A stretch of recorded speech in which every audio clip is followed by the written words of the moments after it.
Feliz y bendecido día, aprendiendo un curso de milagros. El secreto de la verdadera oración es olvidarte de las cosas que crees necesitar. Pedir algo específico es igual que ver el pecado primero y luego perdonarlo. Del mismo modo, al orar pasas por alto tus necesidades específicas, tal como las ves, y las dejas en manos de Dios. Ahí se convierten en los regalos que le haces, pues le dicen que no antepondrás otros dioses a Él, ni que quieres otro amor que el suyo. Este libro es un comienzo, no un final.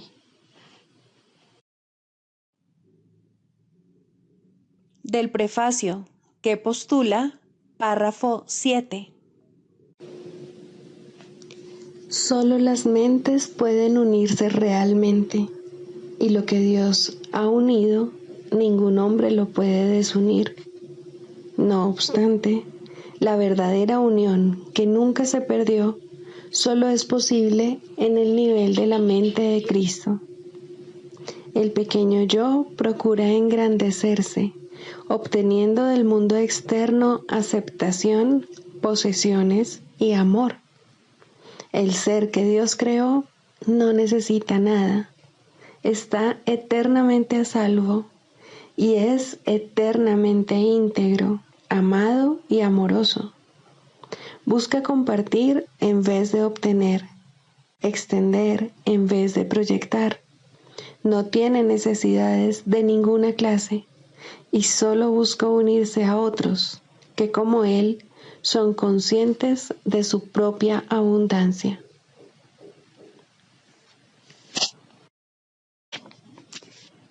Introducción. Este es un curso de milagros. Es un curso obligatorio. Solo el momento en que decides tomarlo es voluntario. Tener libre albedrío no quiere decir que tú mismo puedas establecer el plan de estudios. Significa únicamente que puedes elegir lo que quieres aprender en cualquier momento dado. Este curso no pretende enseñar el significado del amor, pues eso está más allá de lo que se puede enseñar. Pretende, no obstante, despejar los obstáculos que impiden experimentar la presencia del amor, el cual es tu herencia natural. Lo opuesto al amor es el miedo, pero aquello que todo lo abarca no puede tener opuestos. Este curso puede, por lo tanto, resumirse muy simplemente de la siguiente manera. Nada real puede ser amenazado. Nada irreal existe. En esto radica la paz de Dios.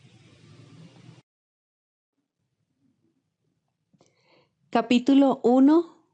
El significado de los milagros. Primero, principios de los milagros. Principio 26.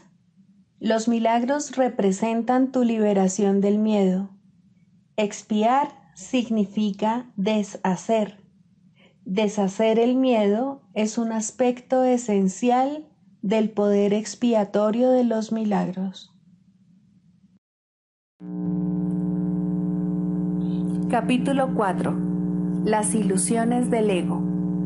Segundo, el ego y la falsa autonomía. Es razonable preguntarse cómo pudo la mente haber inventado al ego. De hecho, esa es la mejor pregunta que puedes hacerte. Sin embargo, no tiene objeto dar una respuesta en función del pasado, porque el pasado no importa, y la historia no existiría si los mismos errores no siguiesen repitiéndose en el presente. El pensamiento abstracto es pertinente al conocimiento, porque el conocimiento es algo completamente impersonal, y para entenderlo no se necesita ningún ejemplo. La percepción, por otra parte, es siempre específica y por lo tanto concreta. Todo el mundo inventa un ego o un yo para sí mismo. el cual está sujeto a enormes variaciones debido a su inestabilidad. También inventa un ego para cada persona a la que percibe, el cual es igualmente variable. Su interacción es un proceso que los altera a ambos, porque no fueron creados por el inalterable o mediante él. Es importante darse cuenta de que esta alteración ocurre con igual facilidad, tanto si la interacción tiene lugar en la mente como si entraña proximidad física. Pensar acerca de otro ego es tan eficaz en el proceso de cambiar la percepción relativa como lo es la interacción física. No puede haber mejor ejemplo que este de que el ego es solamente una idea y no un hecho. Tu propio estado mental es un buen ejemplo de cómo fue inventado el ego. Cuando repudiaste el conocimiento, fue como si jamás lo hubieses tenido. Esto es tan evidente que basta con que lo reconozcas para constatar que eso es lo que en realidad ocurre. Y si eso ocurre en el presente, ¿por qué habría de sorprenderte que hubiese ocurrido en el pasado? Asombrarnos ante lo inusual es una reacción comprensible, pero asombrarnos ante algo que ocurre con tanta frecuencia no lo es en absoluto. No olvides, no obstante, que la mente no tiene por qué operar así, aunque así es como opera ahora. Piensa en el amor que los animales sienten por sus crías y en la necesidad que sienten de protegerlas. Eso se debe a que las consideran parte de sí mismos. Nadie repudia lo que considera parte de sí mismo. La manera en que reaccionas ante tu ego es similar a cómo Dios reacciona ante sus creaciones, con amor, con protección y con caridad. Tus reacciones ante el yo que inventaste no son sorprendentes. De hecho, son muy similares a la forma en que algún día reaccionarás ante tus creaciones reales, las cuales son tan eternas como tú. No es cuestión, por lo tanto, de cómo reaccionas ante el ego, sino de lo que crees ser. Creer es una función del ego, y mientras tu origen siga sujeto a interpretaciones, lo seguirás viendo desde el punto de vista del ego. Cuando el aprendizaje deje de ser necesario, simplemente conocerás a Dios.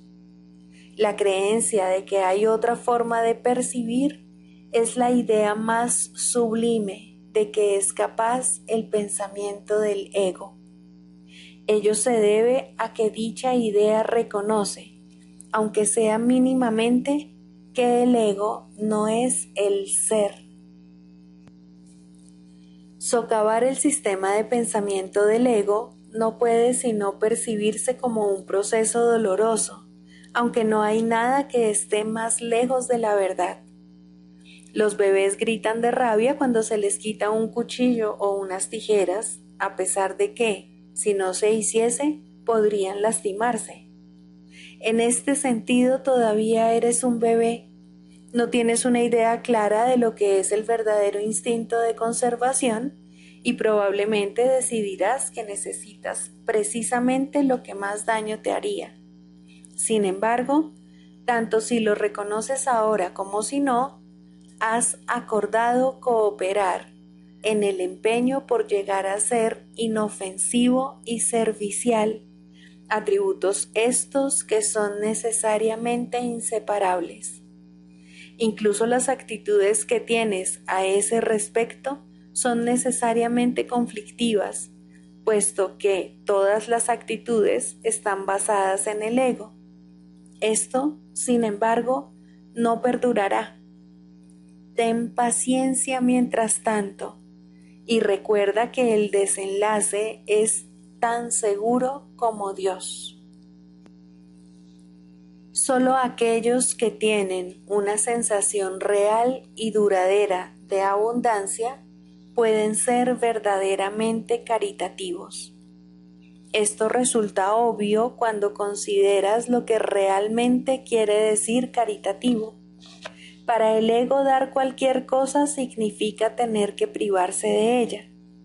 Cuando asocias el acto de dar con el sacrificio, das solamente porque crees que de alguna forma vas a obtener algo mejor y puedes, por lo tanto, prescindir de la cosa que das.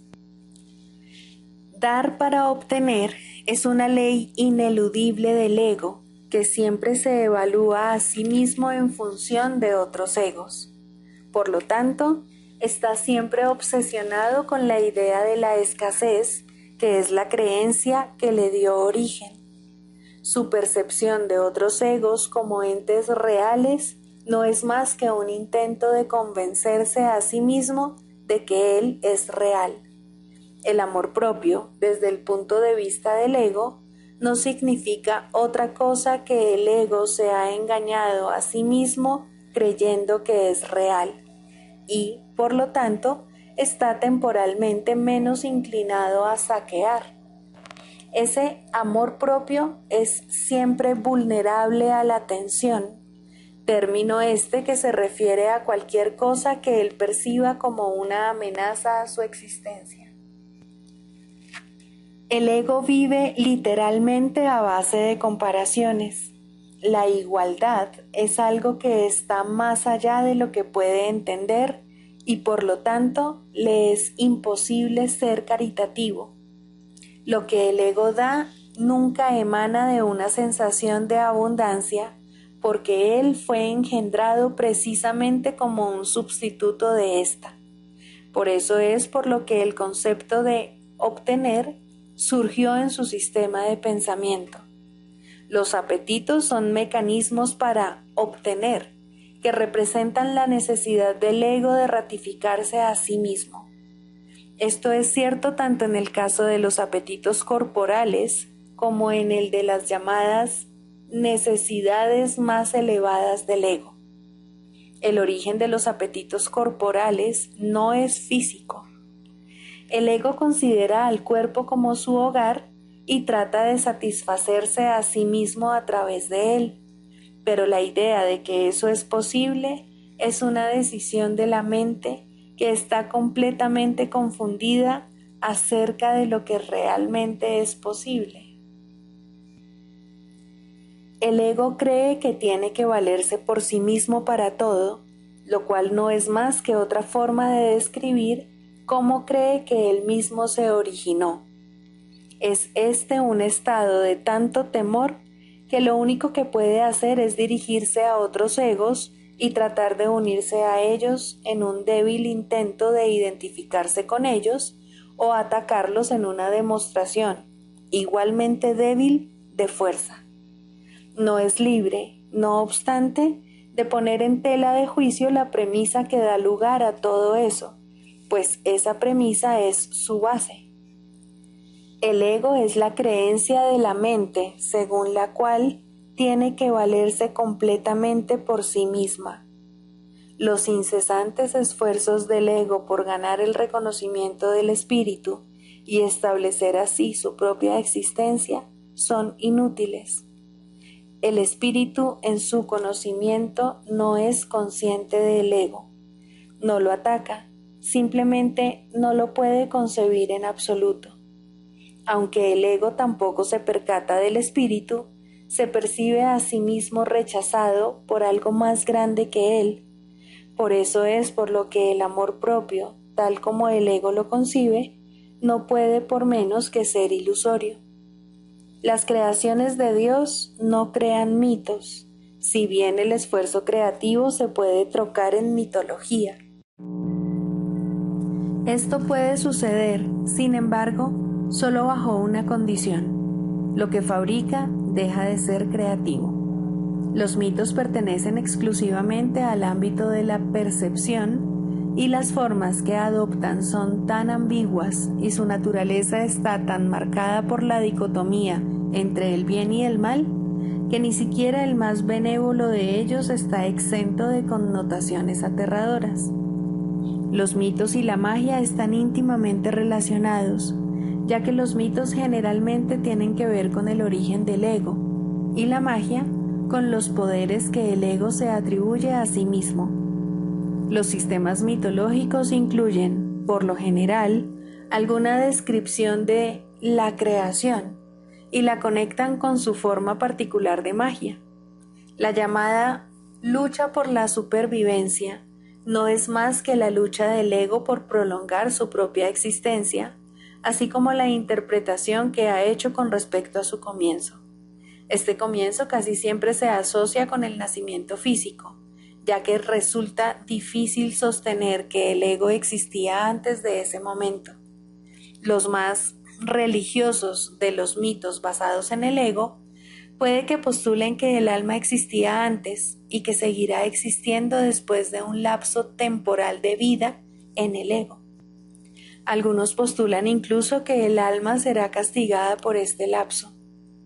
La salvación, no obstante, no es aplicable al espíritu, pues éste no está en peligro y, por lo tanto, no tiene que ser rescatado. La salvación no es otra cosa que mentalidad recta, que, aunque no es la mentalidad uno del Espíritu Santo, se debe alcanzar antes de que la mentalidad uno pueda ser reinstaurada.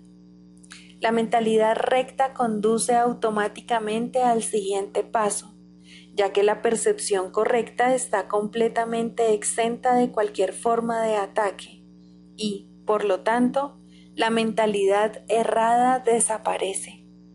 El ego no puede sobrevivir sin hacer juicios y, por consiguiente, se le abandona.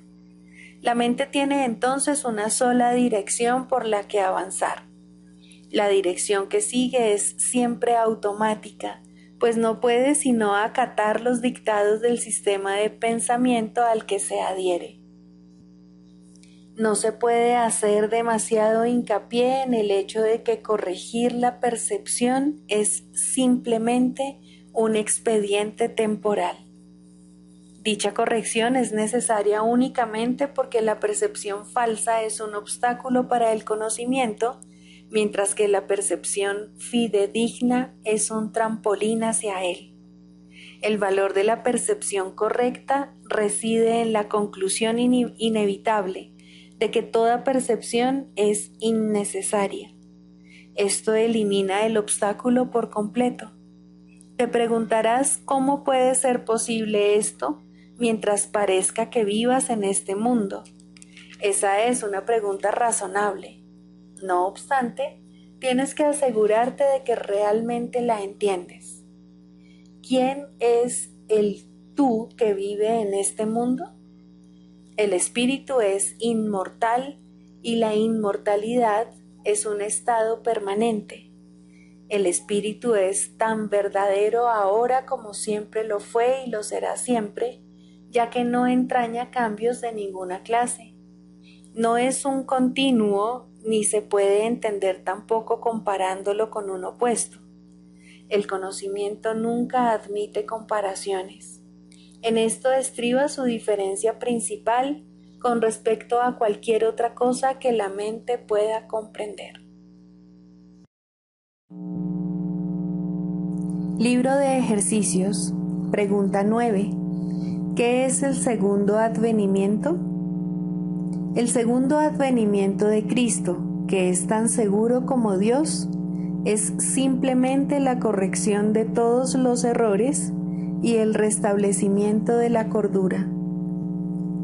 Es parte de la condición que reinstaura lo que nunca se perdió y reestablece lo que es eternamente verdad. Es la invitación que se le hace a la palabra de Dios para que ocupe el lugar de las ilusiones, la señal de que estás dispuesto a dejar que el perdón descanse sobre todas las cosas, sin excepción y sin reservas. La naturaleza totalmente inclusiva del segundo advenimiento de Cristo es lo que le permite envolver al mundo y mantenerte a salvo en su dulce llegada, la cual abarca a toda cosa viviente junto contigo. La liberación a la que el segundo advenimiento da lugar no tiene fin, pues la creación de Dios es ilimitada.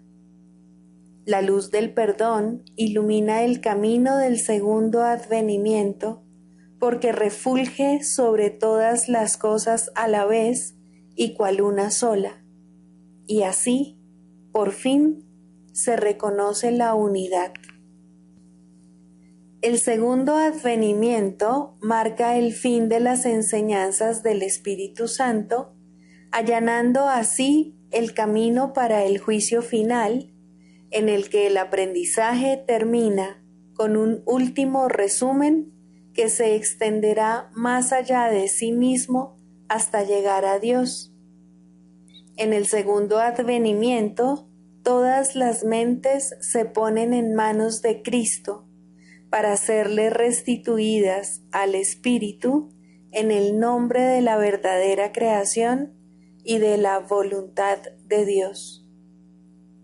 El segundo advenimiento es el único acontecimiento en el tiempo que el tiempo mismo no puede afectar, pues a todos los que vinieron a morir aquí o aún han de venir, o a aquellos que están aquí ahora, se les libera igualmente de lo que hicieron. En esta igualdad se reinstaura a Cristo como una sola identidad, en la cual los hijos de Dios reconocen que todos ellos son uno solo. Y Dios el Padre le sonríe a su Hijo, su única creación y su única dicha. Ruega, pues, porque el segundo advenimiento tenga lugar pronto, pero no te limites a eso, pues necesita tus ojos, tus oídos, tus manos y tus pies. Necesita tu voz, pero sobre todo, necesita tu buena voluntad. Regocijémonos de que podamos hacer la voluntad de Dios y unirnos en su santa luz. Pues mirad, el Hijo de Dios es uno solo en nosotros y podemos alcanzar el amor de nuestro Padre a través de él. Lección 303. Hoy nace en mí el Cristo Santo. Velad conmigo, ángeles, velad conmigo hoy, que todos los santos pensamientos de Dios me rodeen y permanezcan muy quedos a mi lado mientras nace el Hijo del Cielo, que se acallen todos los sonidos terrenales y que todos los panoramas que estoy acostumbrado a ver desaparezcan. Que a Cristo se le dé la bienvenida allí donde Él está en su hogar y que no oiga otra cosa que los sonidos que entiende y vea únicamente los panoramas que reflejan el amor de su Padre. Que Cristo deje de ser un extraño aquí, pues Él renace hoy en mí. Le doy la bienvenida a tu Hijo, Padre. Él ha venido a salvarme del malvado ser que fabriqué. Tu Hijo es el ser que tú me has dado. Él es lo que yo soy en verdad. Él es el Hijo que tú amas por sobre todas las cosas. Él es mi ser tal como tú me creaste. No es Cristo quien puede ser crucificado. A salvo en tus brazos, déjame recibir a tu Hijo.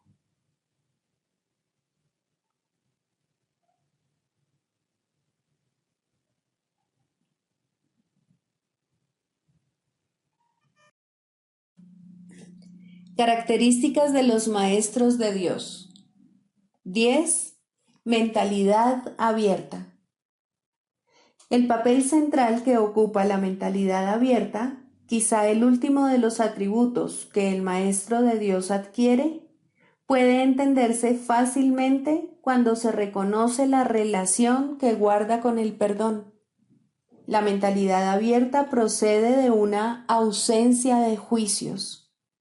De la misma manera en que los juicios cierran la mente, impidiéndole la entrada al Maestro de Dios, de igual modo la mentalidad abierta lo invita a entrar. De la misma manera en que la condenación juzga al Hijo de Dios como malvado, de igual modo la mentalidad abierta permite que sea juzgado por la voz de Dios en su nombre. De la misma manera en que la proyección de la culpabilidad sobre él lo enviaría al infierno, de igual modo la mentalidad abierta permite que la imagen de Cristo le sea extendida. Solo aquellos que tienen una mentalidad abierta pueden estar en paz, pues son los únicos que ven razones para ello. ¿Cómo perdonan los que tienen una mentalidad abierta? Han renunciado a todas las cosas que les impediría perdonar. Han abandonado realmente al mundo y han permitido que éste les sea restaurado con tal frescura y en júbilo tan glorioso que jamás hubiesen podido concebir un cambio así. Nada es ahora como era antes. Todo lo que antes parecía opaco y sin vida, ahora no hace sino refulgir. Lo que es más, todas las cosas les dan la bienvenida, ya que ha desaparecido toda sensación de amenaza. Ya no quedan tinieblas que oculten la faz de Cristo. Ya se ha logrado el objetivo. El perdón es la meta final del programa de estudios, pues allana el camino para lo que se encuentra más allá de todo aprendizaje. El programa de estudios no hace ningún esfuerzo por excederse de su verdadero objetivo. El perdón es su único objetivo, en el cual converge en última instancia todo aprendizaje. Ciertamente eso es suficiente. Habrás notado que la lista de atributos de los maestros de Dios no incluye las características que constituyen la herencia del Hijo de Dios. Términos tales como amor, inocencia, perfección, conocimiento y verdad eterna no aparecen en este contexto, pues no serían apropiados aquí. Lo que Dios ha dado está tan remotamente alejado de nuestro programa de estudios que el aprendizaje no puede sino desaparecer ante su presencia. Sin embargo, mientras su presencia esté velada, el enfoque ha de centrarse necesariamente en el programa de estudios. La función de los maestros de Dios es llevar al mundo el verdadero aprendizaje.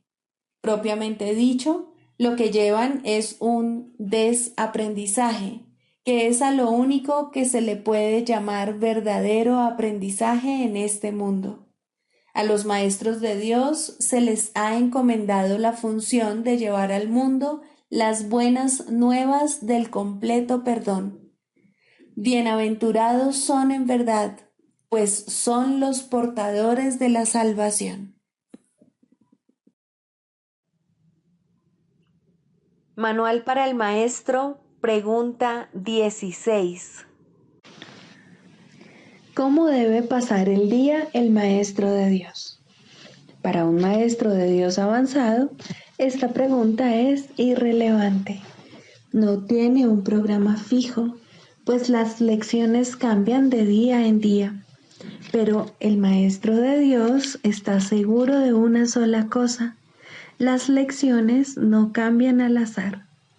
Al darse cuenta de esto y entender que es verdad, el maestro descansa contento. Se le dirá cuál ha de ser su papel hoy, mañana y siempre. Y aquellos que compartan ese papel con él, le encontrarán para que juntos puedan aprender las lecciones de ese día. Nadie de quien él tenga necesidad estará ausente. No se le enviará a nadie que no tenga un objetivo de aprendizaje ya establecido y que pueda aprender ese mismo día. Para el maestro de Dios avanzado, esta pregunta es, por consiguiente, superflua. Ya la planteó y ya se le contestó, y él se mantiene en continuo contacto con la respuesta. Ya lo tiene todo y ve desplegarse ante él, seguro y libre de obstáculos, el camino que tiene que recorrer. Pero, ¿qué ocurre con aquellos que todavía no han alcanzado la certidumbre que él posee? Esos aún no están listos para una falta de estructura así. ¿Qué es lo que tienen que hacer para aprender a entregarle el día a Dios? Hay algunas reglas generales a seguir, aunque cada cual debe usarlas a su manera como mejor pueda. Las rutinas como tales son peligrosas porque se pueden convertir fácilmente en dioses por derecho propio y amenazar los mismos objetivos para los que fueron establecidas. Se puede decir, por lo tanto, que en términos generales es mejor comenzar el día bien. Siempre es posible, no obstante, comenzar de nuevo si no se comenzó debidamente. Con todo, es obviamente ventajoso comenzarlo bien y de esa manera ahorrar tiempo. En un principio es aconsejable pensar en función del tiempo, aunque este no es de ningún modo el criterio esencial, probablemente es el más fácil de observar al principio. Inicialmente se hace hincapié en ahorrar tiempo, que si bien sigue siendo importante a lo largo de todo el proceso de aprendizaje, se recalcará cada vez menos. De entrada, podemos decir con seguridad que el tiempo que se dedica a comenzar bien el día ciertamente ahorra tiempo. ¿Cuánto tiempo debe emplearse en ello? Eso depende del mismo Maestro de Dios, quien no puede adjudicarse a sí mismo ese título hasta que haya completado el libro de ejercicios, ya que estamos aprendiendo dentro del marco de este curso. Después de haber finalizado las sesiones de práctica más estructuradas contenidas en el libro de ejercicios, la necesidad individual será el factor determinante. Este curso es siempre práctico. Puede ser que el Maestro de Dios no se encuentre en una situación que sea conducente a pasar unos minutos en un estado de quietud, nada más al despertarse. Si ese es el caso, que recuerde tan solo que su elección es pasar un ratito con Dios lo antes posible y que lo haga. La cantidad de tiempo que dedique a ello no es lo más importante. Uno puede fácilmente pasarse 1 hora sentado, inmóvil, con los ojos cerrados y no lograr nada. O bien puede, con igual facilidad, dedicarle a Dios solo un instante y en ese instante unirse a Él completamente. Quizá la única generalización que puede hacerse al respecto es la siguiente. Dedica un rato, lo antes posible, después de despertarte, a estar en silencio. Y continúa durante 1 o 2 minutos más después de que haya comenzado a resultarte difícil. Probablemente descubrirás que la dificultad disminuye y desaparece. En caso de no ser así, ese es el momento de parar. Por la noche se debe seguir el mismo procedimiento. Tal vez tu periodo de sosiego deba ser temprano en la noche, si no te es posible hacerlo inmediatamente antes de irte a dormir. No debes hacerlo acostado, es mejor estar sentado, en cualquier postura que prefieras. Habiendo completado el libro de ejercicios, seguramente habrás llegado a algunas conclusiones al respecto. Si te es posible un momento apropiado para dedicárselo a Dios, es justo antes de irte a dormir. Esto pone a tu mente en un estado de reposo y te aparta del miedo. Si te resulta más conveniente hacerlo más temprano, asegúrate al menos de no olvidarte pasar un rato, aunque sea solo un momento, en el que cierras los ojos y piensas en Dios. Hay un pensamiento en particular que debe recordarse a lo largo del día. Es un pensamiento de pura dicha, de paz, de liberación ilimitada. Ilimitada porque todas las cosas se liberan dentro de él. Crees que has construido un lugar seguro para ti mismo. Crees que has forjado un poder que te puede salvar de todas las cosas aterradoras que ves en sueños. Pero no es así. Tu seguridad no reside ahí.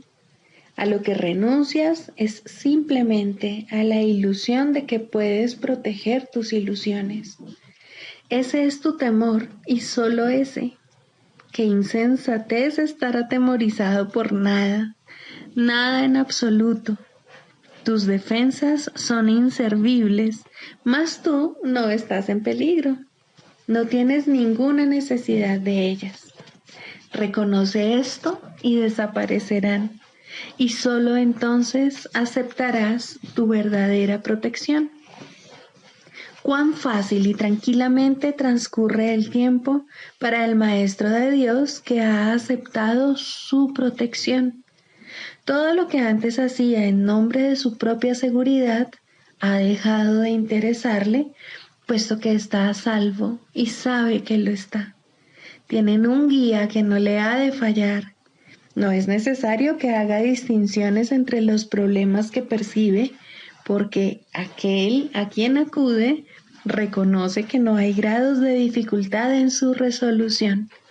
Está tan a salvo en el presente como lo estaba antes de que su mente aceptase las ilusiones, y como lo estará cuando las haya abandonado.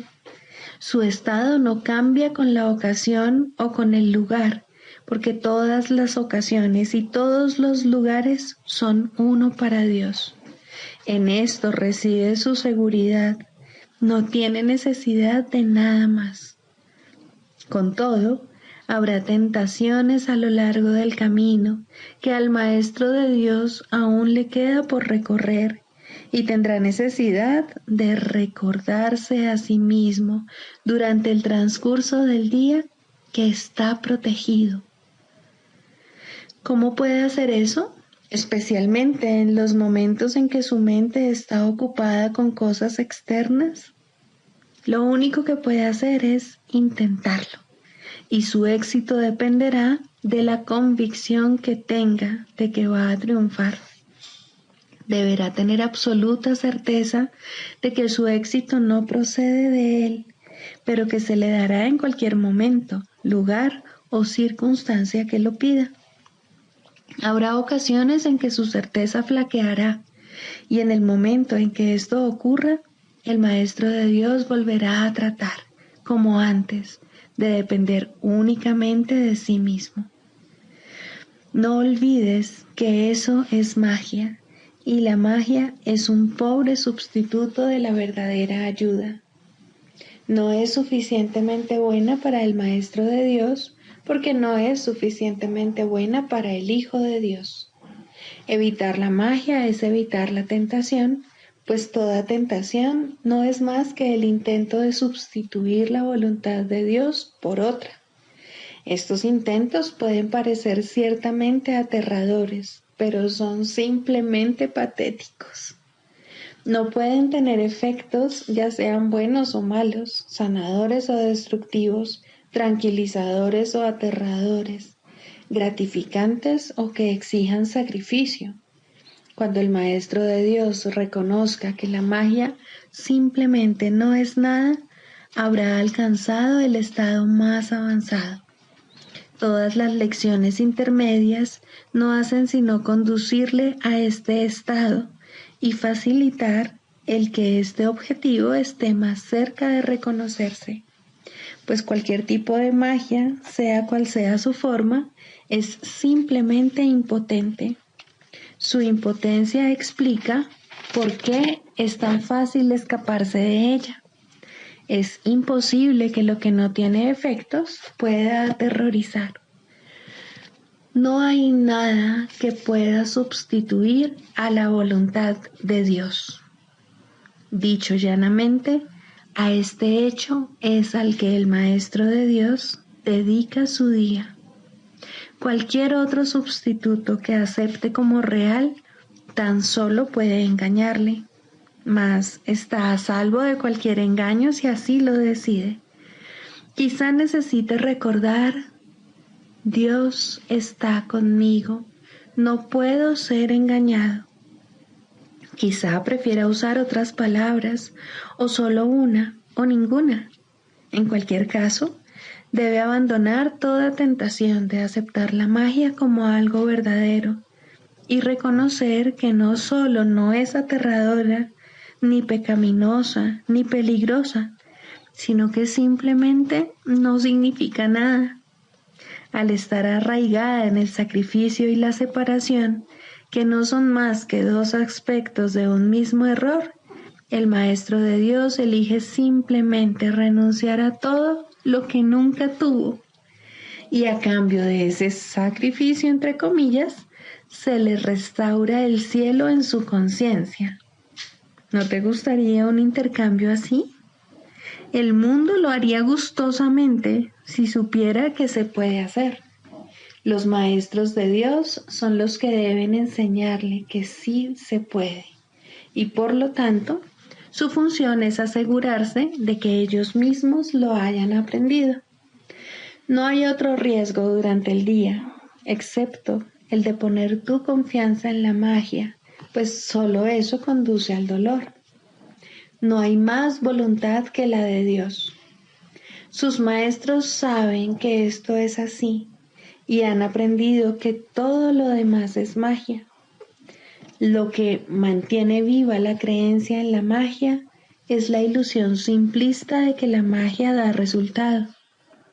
Los maestros de Dios deben aprender a detectar las diversas formas de magia a lo largo de todo su entrenamiento, cada día y cada hora, e incluso cada minuto y cada segundo, y a percibir el hecho de que no significan nada.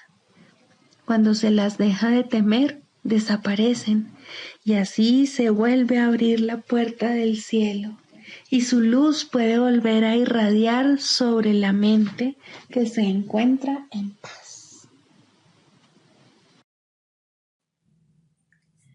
Manual para el maestro. Clarificación de términos. 4. La percepción verdadera, el conocimiento. El mundo que ves no es más que la ilusión de un mundo. Dios no lo creó, pues lo que Él crea tiene que ser tan eterno como Él. En el mundo que ves, no obstante, no hay nada que haya de perdurar para siempre. Algunas cosas durarán en el tiempo algo más que otras, pero llegará el momento en el que a todo lo visible le llegue su fin. Los ojos del cuerpo no son, por lo tanto, el medio a través del cual se puede ver el mundo real, pues las ilusiones que contemplan solo pueden conducir a más ilusiones de la realidad. Y eso es lo que hacen, pues todo lo que los ojos del cuerpo ven no solo no ha de durar, sino que además se presta a que se tengan pensamientos de pecado y culpabilidad. Todo lo que Dios creó, por otra parte, está por siempre libre de pecado y por ende, por siempre libre de culpabilidad. El conocimiento no es el remedio para la percepción falsa, puesto que al proceder de distintos niveles jamás pueden encontrarse. La única corrección posible para la percepción falsa es la percepción verdadera. Esta no perdurará, pero mientras dure, su propósito será sanar. La percepción verdadera es un remedio que se conoce por muchos nombres: el perdón, la salvación, la expiación y la percepción verdadera son todos una misma cosa. Son el comienzo de un proceso cuyo fin es conducir a la unicidad que los trasciende a todos. La percepción verdadera es el medio por el que se salva al mundo de las garras del pecado, pues el pecado no existe. Y esto es lo que la percepción verdadera ve. El mundo se yergue como un sólido muro ante la faz de Cristo, pero la percepción verdadera lo ve solo como un frágil velo, tan fácil de descorrer que no podría durar más de un instante. Por fin se ve el mundo tal como es, y ahora no puede sino desaparecer, pues en su lugar ha quedado un espacio vacío que ha sido despejado y preparado. Donde antes se percibía destrucción, aparece ahora la faz de Cristo, y en ese instante el mundo queda olvidado, y el tiempo acaba para siempre al disolverse el mundo en la nada de donde provino. Un mundo perdonado no puede durar mucho. Era la morada de los cuerpos, pero el perdón mira más allá de ellos. En eso radica su santidad. Así es como sana. El mundo de los cuerpos es el mundo del pecado, pues sólo si el cuerpo existiese sería posible el pecado. El pecado acarrea culpabilidad tan irremediablemente como el perdón acaba con ella. Y una vez que ha desaparecido todo rastro de culpabilidad, ¿qué queda que pueda seguir manteniendo al mundo separado y fijo en su lugar? Pues la idea de lugar habrá desaparecido también junto con el tiempo. El cuerpo es lo único que hace que el mundo parezca real, pues, al ser algo separado, no puede permanecer donde la separación es imposible. El perdón prueba que es imposible porque no lo ve, y lo que entonces pasas por alto deja de ser comprensible para ti, tal como una vez estabas seguro de su presencia. Este es el cambio que brinda la percepción verdadera. Lo que antes se había proyectado afuera, ahora se ve adentro, y ahí el perdón deja que desaparezca. Ahí se establece el altar al Hijo, y ahí se recuerda a su Padre. Ahí se llevan todas las ilusiones ante la verdad y se depositan ante el altar. Lo que se ve como que está afuera no puede sino estar más allá del alcance del perdón, pues parece ser por siempre pecaminoso. ¿Qué esperanza puede haber mientras se siga viendo el pecado como algo externo? ¿Qué remedio puede haber para la culpabilidad? Mas, al ver a la culpabilidad y al perdón dentro de tu mente, estos se encuentran juntos por un instante, uno al lado del otro, ante un solo altar. Ahí, por fin, la enfermedad y su único remedio se unen en un destello de luz curativa. Dios ha venido a proclamar lo que es suyo. El perdón se ha consumado. Y ahora el conocimiento de Dios, inmutable, absoluto, puro y completamente comprensible, entra en su reino. Ya no hay percepción, ni falsa ni verdadera. Ya no hay perdón, pues su tarea ha finalizado. Ya no hay cuerpos, pues han desaparecido ante la deslumbrante luz del altar del Hijo de Dios. Dios sabe que ese altar es el suyo, así como el de su Hijo. Y ahí se unen, pues ahí el resplandor de la faz de Cristo ha hecho desaparecer el último instante del tiempo, y ahora la última percepción del mundo no tiene propósito ni causa, pues ahí donde el recuerdo de Dios ha llegado finalmente, no hay jornada, ni creencia en el pecado, ni paredes, ni cuerpos. Y la sombría atracción de la culpabilidad y de la muerte se extingue para siempre. Oh hermanos míos, si tan solo supierais cuánta paz os envolverá y os mantendrá a salvo, puros y amados en la mente de Dios, no haríais más que apresuraros a encontraros con Él en su altar. Santificados sean vuestros nombres y el suyo, pues se unen ahí, en ese santo lugar. Ahí Él se inclina para elevaros hasta Él, liberándoos de las ilusiones para llevaros a la santidad, liberándoos del mundo para conduciros a la eternidad, liberándoos de todo temor y devolviéndoos al amor. El proceso de la psicoterapia. Cuarto, el proceso de la enfermedad. De la misma manera en que toda terapia es psicoterapia, del mismo modo toda enfermedad es enfermedad mental. Es un juicio acerca del Hijo de Dios, y todo juicio es una actividad mental. Un juicio es una decisión que se toma una y otra vez contra la creación y su creador. Es la decisión de percibir el universo como tú lo has creado. Es decidir que la verdad puede mentir y que es una mentira. ¿Qué otra cosa, entonces, puede ser la enfermedad sino una expresión de aflicción y culpa? ¿Y por qué sollozaría a alguien si no por su inocencia?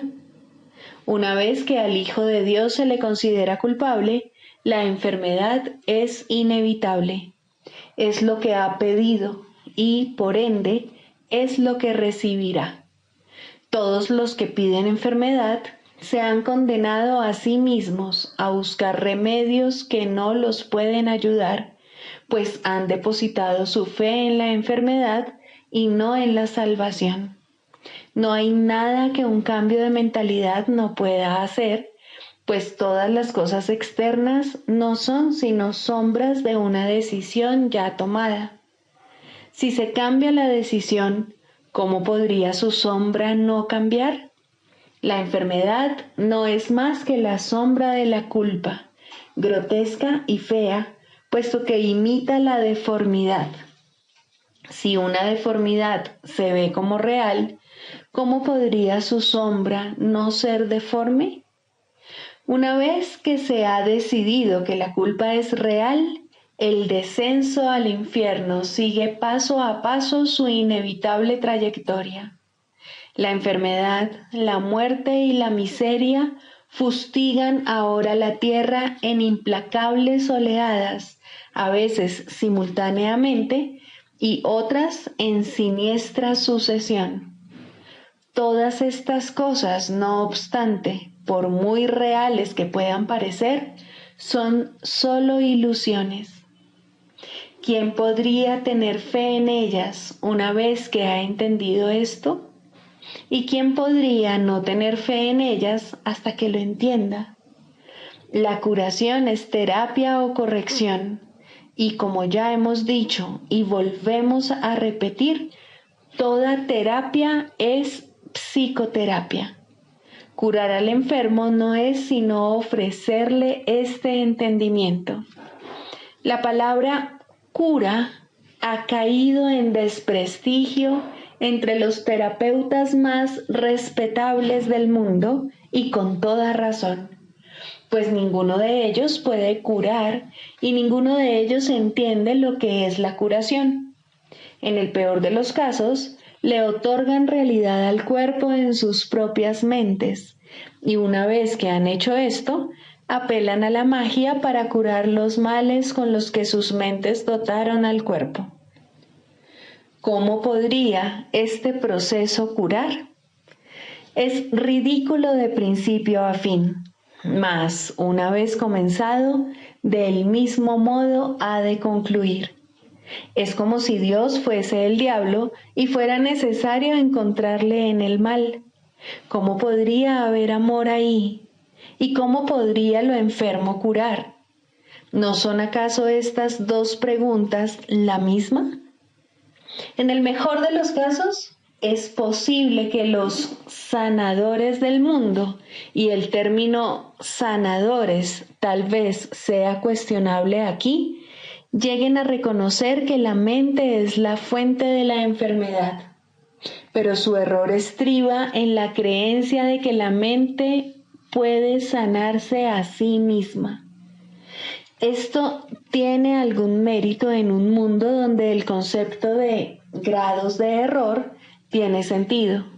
No obstante, sus curas siguen siendo provisionales, o bien puede que surja otra enfermedad que reemplace a la anterior, pues mientras no se comprenda el significado del amor, la muerte no se ha superado. ¿Y quién puede comprenderlo sin la palabra de Dios que Él dio al Espíritu Santo para que fuese su regalo para ti? Cualquier clase de enfermedad puede definirse como el resultado de verse a uno mismo débil, vulnerable, malvado y en peligro, y por ende en constante necesidad de defensa. Sin embargo, si el yo fuese realmente así, cualquier defensa sería inútil. Las defensas que se procuran, por lo tanto, no pueden sino ser mágicas. Deben superar todos los límites percibidos en uno mismo y, simultáneamente, forjar un nuevo concepto propio en el cual el antiguo no tiene cabida. En resumen, el error se acepta como real y se lidia con él mediante ilusiones. Al haberse llevado la verdad al ámbito de las ilusiones, la realidad se ha vuelto una amenaza y se percibe como algo malvado. El amor se vuelve algo temible porque la realidad es amor. De este modo se cierra el círculo contra las incursiones de la salvación. La enfermedad es, por lo tanto, un error y necesita corrección. Y tal como ya hemos subrayado, la corrección no puede tener lugar justificando el error primero y luego pasándolo por alto. Si la enfermedad fuese real, en verdad no podría pasarse por alto, pues obviar la realidad es demencia. Ese es, no obstante, el propósito de la magia, hacer que las ilusiones sean verdad mediante una percepción falsa. Esto no puede curar porque se opone a la verdad. Tal vez una ilusión de salud sustituya la ilusión de enfermedad por un breve periodo de tiempo, mas no perdurará. Las ilusiones no pueden ocultar el miedo por mucho tiempo, pues éste forma parte de ellas. Escapará y adoptará otra forma al ser la fuente de todas las ilusiones. La enfermedad es demencia porque toda enfermedad es enfermedad mental y en esto no hay grados. Una de las ilusiones que hace que la enfermedad se perciba como real es la creencia de que la enfermedad varía en intensidad, que el grado de amenaza difiere según la forma que adopte. En esto radica la base de todos los errores, pues todos ellos no son más que intentos de transigir al ver solo una pequeña parte del infierno. Esto es una burla tan ajena a Dios que por siempre ha de ser inconcebible, pero los dementes lo creen porque están locos. Un loco defiende sus ilusiones porque ve en ellas su salvación. Por lo tanto, atacará a todo aquel que trate de salvarlo de ellas al creer que está siendo atacado por él. Este curioso círculo de ataque-defensa es uno de los problemas más difíciles que debe enfrentar el psicoterapeuta. De hecho, esa es su tarea principal, la esencia de la psicoterapia. Al terapeuta se le ve como alguien que está atacando la posesión más preciada del paciente, su imagen propia. Y puesto que esta imagen se ha convertido en la seguridad del paciente, tal como él la considera, el terapeuta no puede sino ser percibido como una verdadera fuente de peligro que hay que atacar e incluso matar. El psicoterapeuta, pues, tiene una enorme responsabilidad. Debe hacer frente al ataque sin atacar y, por consiguiente, sin defenderse. Su tarea consiste en demostrar que las defensas no son necesarias y que la indefensión es fortaleza. Esta debe ser su enseñanza si quiere que su lección sea que la cordura es seguridad. No puede hacerse suficiente hincapié en el hecho de que el demente cree que la cordura es una amenaza. Este es el corolario del pecado original, la creencia de que la culpa es real y de que está plenamente justificada. Por lo tanto, la función del psicoterapeuta consiste en enseñar que la culpa, al ser irreal, no tiene justificación ni ofrece seguridad alguna. Por consiguiente, siempre será indeseable, además de irreal. Esta única doctrina de salvación es la meta de toda terapia, pues alivia la mente de la insensata carga de culpa que tan fatigosamente arrastra, y de este modo la curación se logra. No se cura el cuerpo, simplemente se le reconoce como lo que es. Si se percibe correctamente, se puede entender su propósito. ¿Qué necesidad hay, entonces, de enfermedad? Con este único cambio, todo lo demás vendrá por añadidura. No hay necesidad de complicados cambios. No hay necesidad de largos análisis ni de discusiones o búsquedas fatigosas. La verdad es simple al ser una y la misma para todos. El canto de la oración, el perdón. Segundo, el perdón para destruir. El perdón para destruir adopta muchas formas al ser un arma del mundo de las formas. No todas son obvias y algunas se ocultan cuidadosamente bajo lo que aparenta ser caridad, pero todas las formas que parece adoptar tienen una sola meta: separar y hacer que lo que Dios creó igual sea diferente.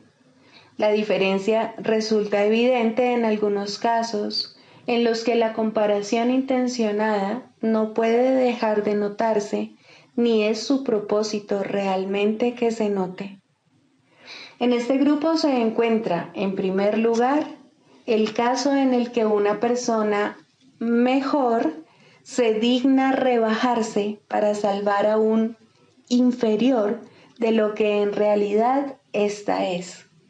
En este caso, el perdón aquí se basa en una actitud de amable altivez, tan lejana del amor que la arrogancia jamás podría desalojarse. ¿Quién puede perdonar y despreciar al mismo tiempo? ¿Y quién puede acusar a otro de estar inmerso en el pecado y al mismo tiempo percibirlo como el Hijo de Dios? ¿Quién puede enseñar lo que es la libertad esclavizando? En eso no hay unión, solo aflicción.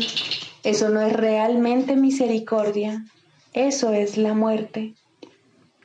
Hay otro caso de perdón para destruir, muy parecido al anterior, si se entiende correctamente, en el que la arrogancia no se manifiesta de forma tan arrogante. Aquí el que perdona a otro no proclama ser mejor. En lugar de ello dice que aquí hay alguien cuya pecaminosidad él comparte, y dado que ambos han sido indignos, merecen la retribución de la ira de Dios. Este pensamiento puede parecer humilde e incluso inducir a una rivalidad con respecto a quién es más pecador o más culpable. Esto no es amor por la creación de Dios, ni por la santidad que es su regalo eterno. ¿Puede acaso su Hijo condenarse a sí mismo y aún así acordarse de él? Aquí la meta es apartar de Dios al Hijo que él ama y mantenerlo separado de su fuente. Esta es también la meta de aquellos que buscan ser mártires a manos de otro. El objetivo detrás de esto tiene que verse claramente, pues puede pasar por mansedumbre y caridad en vez de crueldad. ¿No es acaso muestra de misericordia aceptar el rencor de otro y no responder sino con silencio y con una dulce sonrisa? Fíjate qué bueno eres, que soportas con paciencia y santidad la ira y el daño que otro te inflige sin mostrar el amargo dolor que sientes. El perdón para destruir con frecuencia se oculta tras un manto así. Muestra el rostro del sufrimiento y del dolor como prueba silenciosa de la culpa y de los estragos del pecado. Tal es el testimonio que le ofrece a uno que podría ser su salvador y no su enemigo. Pero al habérsele convertido en enemigo, tiene que aceptar la culpa y el duro reproche que de este modo se ha descargado sobre él. ¿Es esto amor? ¿O se trata más bien de una traición hacia uno que necesita que le salven del dolor de la culpa? ¿Qué otro propósito podría tener esto, sino mantener a los testigos de la culpa alejados del amor? El perdón para destruir puede manifestarse también en forma de regateos y tratos. Te perdono si satisfaces mis necesidades, pues en tu esclavitud está mi liberación. Dile esto a cualquiera y te vuelves un esclavo, y tratarás de deshacerte de la culpa mediante más regateos que no ofrecen esperanza alguna, sino más dolor y más miseria. Cuán temible se ha vuelto ahora el perdón y cuán distorsionado es el fin que persigue. Ten piedad de ti mismo, tú que de este modo regateas. Dios solo da y no pide recompensa alguna. No hay otra manera de dar excepto como Él da. Todo lo demás es una parodia, pues ¿quién intentaría hacer un trato lucrativo con el Hijo de Dios y al mismo tiempo dar gracias a su Padre por su santidad? ¿Qué le mostrarías a tu hermano? ¿Intentarías reforzar su culpa y con ello la tuya? El perdón es el medio por el que puedes escapar. Qué lástima convertirlo en un medio para una mayor esclavitud y dolor. En el mundo de los opuestos hay una manera de utilizar el perdón para la meta de Dios y encontrar la paz que Él te ofrece. No aceptes nada más o habrás buscado la muerte y orado por separarte de tu ser. Cristo es para todos porque está en todos. Es su faz lo que el perdón te permite ver. Es su faz en la que ves la tuya. Todas las formas que el perdón adopte, que no te aparten de la ira, de la condena y de comparaciones de cualquier clase, son la muerte, pues es eso lo que sus propósitos han establecido. No te dejes engañar por ellas, sino abandónalas y deja a un lado sus despreciables y trágicas ofrendas. No quieres seguir en la esclavitud, no quieres tenerle miedo a Dios.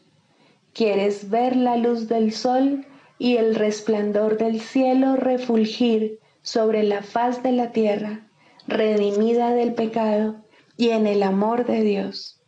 En este punto la oración es liberada junto contigo. Tus alas han quedado libres y la oración te elevará y te conducirá a tu hogar, donde Dios quiere que estés.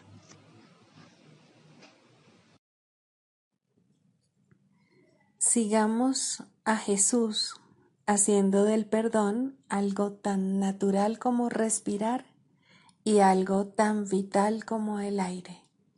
Amén.